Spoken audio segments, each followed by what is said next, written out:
नसेल 1 रुपया नाही ते आपण बोलवायला करू शकतो काय नाही माहिती पाहिजे नाही तर मग मागणार तुम्हाला द्या मला 1 रुपया नाही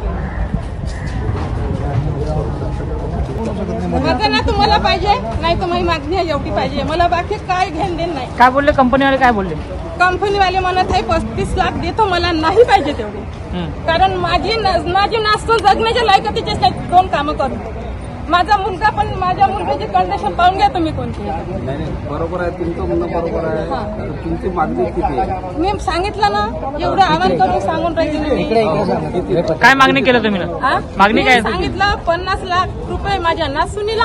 आणि 25 लाख माझ्या नाताच्या मुलीला काय माय तुला काय 2 मारून दिला का काही विषय आहे का मग तिथे माणूस तिथे समजून जाईल पण आता काय माझ्या हाताने तेवढं जाऊन दादा या केस करू शकतो ना राजकारण थोडीच करायचं आहे मुलीचं राजकारण करायचं आहे का तो जीव गेला तिथं बरोबर आहे जीव आणू शकलो असतो मग तो विषय नव्हता गावातले लोक आहे जीव आणू शकलो असतो तर त्यासाठी तो केलं असतं पण नाही करू शकत नाही हे काय हे फोटो काढणं बोलणं काय अर्थ आहे गावातले लोक धावले तू काय मोठ्या बायसारखी आहे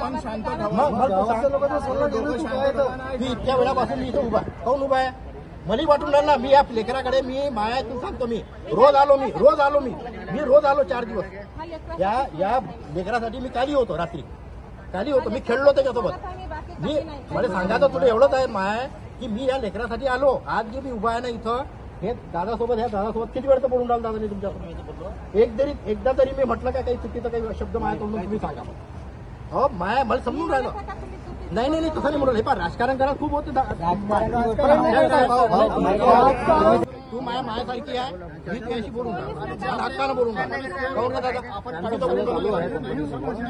अरे दादा मग तू सांग आपल्याला आपण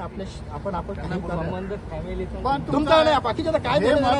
बोलला तू आता लाखातली आणि कोणी येत नाही 2 दिवसानंतर रे दादा कोण नसते हे गोष्ट सांगायला काही आज 2 दिवस 4 दिवस करायला हे 2 दिवस करून सगळं करा 2 दिवसाचं कोणी आणि कंपनी उद्या तोपर्यंत मी करू शकतो उद्या कंपनीच्या मालकाला म्हटलं की नाही पहिले 2 दिवस तर माझ्या हातात काय देशमुख साहेब माझी परिस्थिती समजून घ्या मला समजून राहिलं मी सर्वसामान्य कुटुंबातून आलो आहे गावातून आलेलो आहे मी समजू शकतो मला जेवढं तुमच्या मॅनेजमेंटने सांगितलं तेवढं मी त्याच्या व्यतिरिक्त केलं साहेब पण एकदा काही परिस्थिती हाताच्या बाहेर गेली की मी मॅनेजमेंटला नाही समजू शकत ना साहेब